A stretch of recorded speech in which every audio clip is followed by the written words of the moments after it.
Hey there, WIC family. Welcome back to another cooking class video. I'm your host, Anna, with the Bell County Public Health District WIC program.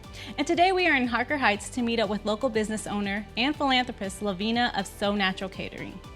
Luvina is a proud veteran with a passion for cooking and for people. She's been in business since 2013 and has been featured on Food Network, not once, but twice. Luvina is going to show you how to take your WIC-approved foods and turn them into a dish the whole family will enjoy. So stick around.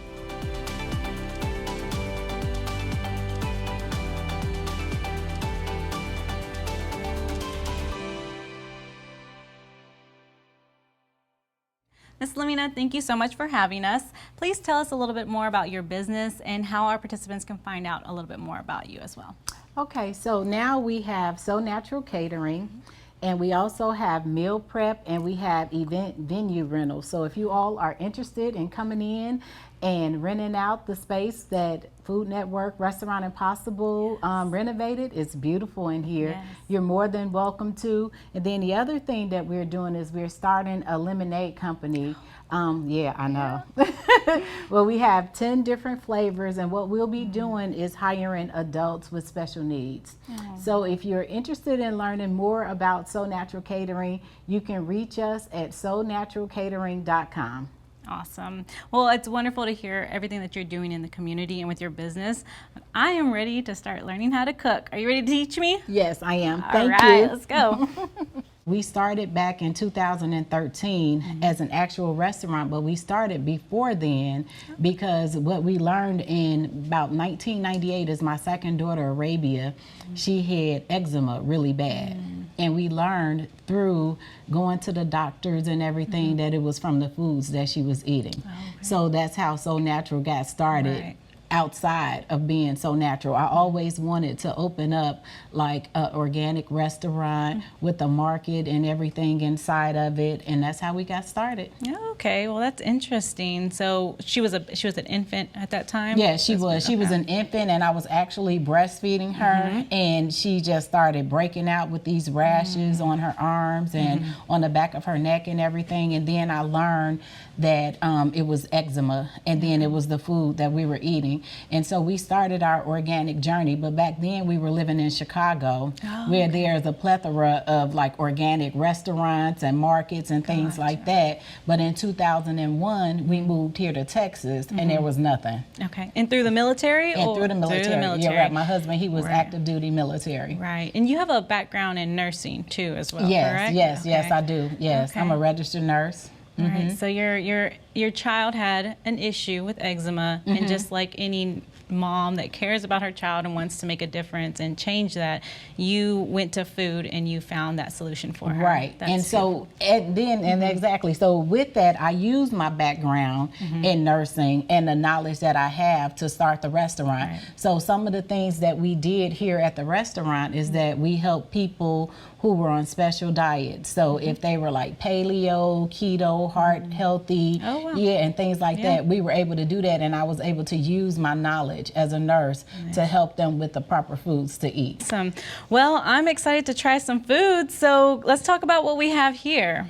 Okay, so what we have here are collard greens, and these are the collard greens that you would normally buy from the store without them being prepared and everything. And then this is a bag of the collard greens that you will have prepared. And what I am going to show you is how it started from here and how we will go to this stage of where it's shredded. But one of the things that I want to explain to you first of all is the price and the cost difference in the collard greens. This right here is not a full pound. We only used a couple of leaves, but a full pound of collard greens only costs $1. Yes. Only $1. Now this right here is 2 pounds of shredded collard greens, and it costs $5. And what you're doing when you buy something like this is that you're paying for the convenience of it's already being shredded. But I also want to show you how easy it is for you to shred it on your own. This is how my grandmother taught me. And basically what she did was grab the stem and she just pulled it, and you got to pull it tight. And this is it. And she would throw the stem away. Right. And then one of the things that she would do is roll up the green just like this. And then she would take the knife, and then she'll just go. and shred it. And this is how simple it is for you to shred the greens yourself. It doesn't take a lot for you to shred it. It doesn't take a lot of time. And as you can see, it looks very similar to this green right here. And that's a shredded green. And you will save a lot of money. So just say, for instance, for this is $5 for the 2 pounds, but if you go to the store and purchase it whole and shred it yourself, it would only be $2. I love how you said your grandmother taught you how to do it. Yes. And so I want to point that out for our WIC participants. When you're trying to get kids comfortable with different foods and to learn new foods, having them in the kitchen is so important. It is. And so how you just simply did it with your hands, not even using a knife, you just helped just remove that stem. And so that's something that you can do at home whenever you're trying collard greens. Other things, yes, the price, that's a big difference. So on WIC, you actually get a dollar amount for fresh fruits and vegetables. As a WIC participant, you can get the fresh and you can also get the packaged. But if you're trying to really stretch that dollar amount, then yes, this was so simple, it was quick, and it has the same result but cheaper price. So exactly. Those are good points. Yes. All right, so we have our collard greens chopped up. What is next? Okay, we have some bouillon. This is chicken flavored bouillon, but if you're vegetarian, you don't have to use the chicken flavor. You can get a vegetarian type flavor, or you can get the cubes. You don't have to use the powder. We have diced onions, and we have shredded carrots. We have garlic, whole garlic cloves, and what I'm going to show you how to do is how to mince them with a garlic mincer. And we have just a little bit of cooking oil. And we already have our water boiling. So what I'm going to do is go ahead and put the bouillon in so that the water can absorb the flavor of the bouillon. And that's going to help give the collard greens its flavor.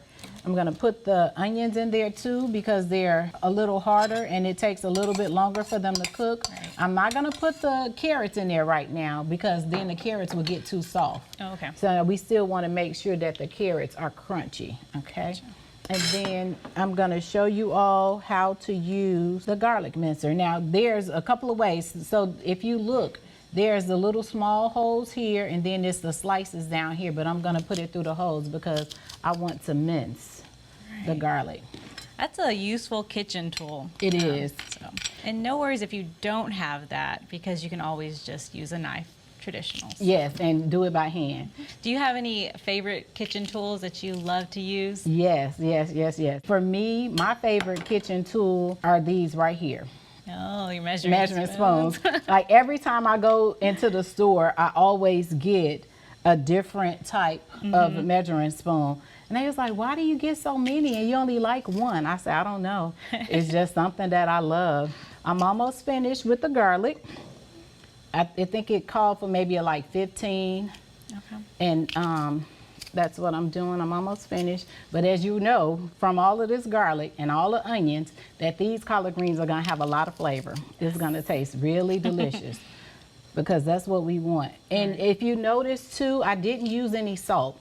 And the reason why I didn't use any salt is because the chicken bouillon, it already has salt in it, and there's really no need. So once I finish doing the garlic, I'm gonna go ahead and add the collard greens, and we're gonna let them cook down for a little bit. And I just want you to see too, when I put the collard greens in there, it's gonna look like the pot is full, but it really isn't. Right. Because they cook down a whole lot. Right. So and that's with a lot of greens like spinach, you know, anytime you're making anything with spinach or kale, it looks like it's a lot, it fills up the whole pot, but after it kind of cooks, it wilts down. Right, it does.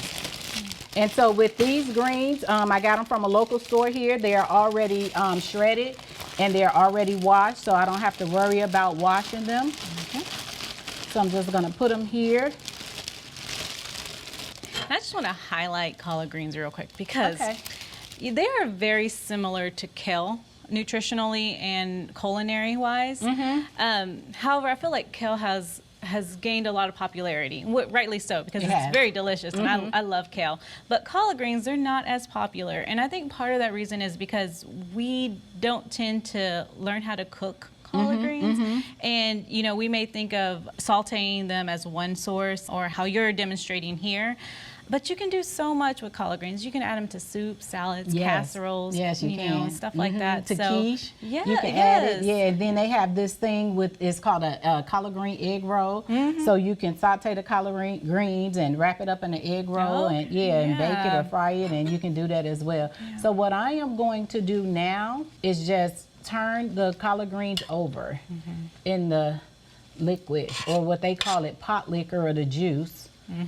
And so that it can get its flavor. Now, if I see any that's like a little discolored, I'm just gonna take them out and put it to the side. And so that's one bag, and I'm making 2 bags because for me, I have a big family. But if you have a small family, this one bag should suffice. And as you can see, they've cooked down already. And it's not gonna take a long time for them to cook either. So I'm gonna go ahead and put the second bag in.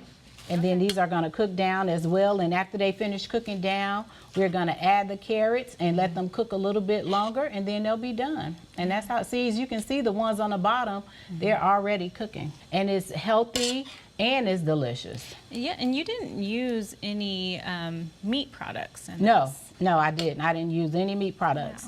The chicken bouillon, Well, but as far as the actual meat, I did not use any actual meat. You don't have to use meat in order for it to have flavor. You can use the onions like I have, and the garlic, and the chicken bouillon, and it'll give it a lot of flavor. Right. And I see, like, you know, some of it has the stem in it, which it still cooks down with the leaves, just takes a little longer. And what I've heard people do too, as well, as instead of like discarding and just throwing away the stems, is that they actually add it to make like a stock. So about how long does it take for it to be ready or kind of cooked down? Yeah, it takes maybe about 10 to 15 minutes for it to cook down, depending on the consistency you will like it. So at that consistency, when she just mentioned the stems, they'll still have like a little crunch to it. Yeah, but that's okay. But for people who do not like the crunch at all, they will cook it just a little longer.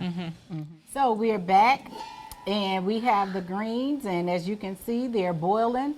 And they're pretty much done to my consistency. Some people, they would like for their greens not to be as vibrant looking and, you know, cook a little longer. But for me, they're done. And I have already plated the baked chicken, because there's some collard greens without baked chicken and a cornbread muffin. And it's the sweet cornbread muffin. So we're gonna put some on a plate so that Miss Anna can give it a good taste. Yeah, this is great. So there you go. All right, let's get a little bit of carrots and garlic in this. Yes, it's hot. How was that? Good flavor? Yeah. It's so good. And it has a little bit of crunch from the stem, which I like, because I like that texture difference. Of course, garlic. I love garlic. I'm a big fan of garlic, so it's really good. So I loved this. But I hear you have a dessert for us. Oh, yes. Yes, we do. We have a vegan brownie that we're going to try. Awesome. All right. Well, I'm ready to try that, too. Okay.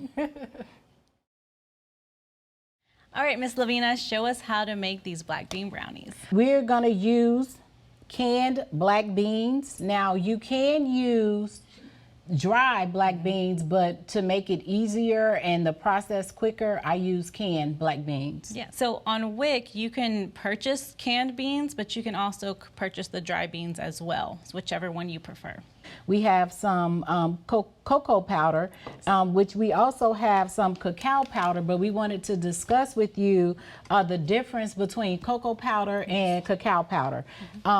This right here is the cream of the crop, the cacao powder.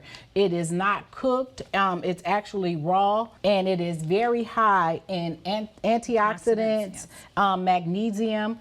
And the difference between the two is that the cocoa powder is cooked. And when you cook it, you actually kill a lot of the antioxidants and a lot of the nutritional values and facts in it. But with the cacao powder, it isn't. With cacao powder, it costs more money as well, because it is in its purest form. But cocoa powder, as far as the taste, they taste very similar. And so you can always substitute the cocoa powder for the cacao. Yes. So to reiterate what you had mentioned about the cacao versus cocoa powder, for one, I want to talk about the way they're spelled, because when you look at cacao versus cocoa, they look very similar. If you're just glancing at it. But kind of as you mentioned, they are processed slightly different. However, they do come from the same cocoa bean. So cocoa powder is a great supplement for cacao. Although it has less antioxidants, it still does carry antioxidants and other vitamins. So good substitute, and it's a little more affordable as well. Yes. So the other thing that we have, and this is what makes it vegan, is the flaxseed, and we have it in some water and to make it like what they call a flax egg. And then we put our oil in here, and then we have the sugar, the baking powder, and the salt in there. And basically, the only thing we're going to do is mix it up in the blender and scoop it, and then we're going to bake it on 350 for about 20 to 25 minutes or until the brownie starts to come away from the cupcake holder. Now, let me just tell you all the reason why I'm using the cupcake holder. The brownies are very soft. They're delicious, but they're very soft. And sometimes when you try to scoop them out of the pan, a lot of it is left over, so it's easier just to use a cupcake liner and put it in there. Yeah.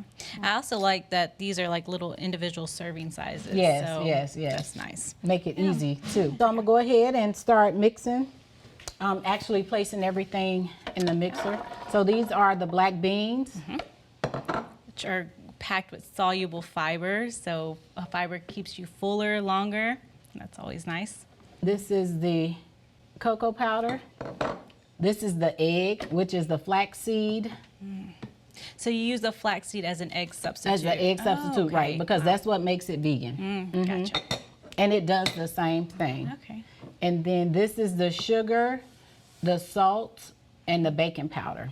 And that's pretty much it. That's all that we have to use. Simple. It's very simple. And the only thing you have to do now is just mix it. It's gonna get just a little noisy.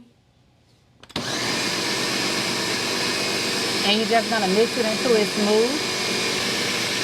And so what I am going to do right now, because it's sticking to the sides a little bit, I'm just gonna use my spatula. And this is what you would, the same thing you would do at home, is just use the spatula and just smush it down or push it down.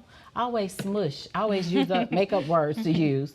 But you can just push it down and then reblend it. And when it's smooth, then you're done. And it's not gonna be like a really smooth consistency, just as long as it's mixed well. Yeah. If we weren't using a blender, would you suggest maybe mashing the beans ahead of time? Yep. And then adding all the other ingredients afterwards? With everything where there's electronics, you know, that's involved, you can always go back old school and do things the way that it was done.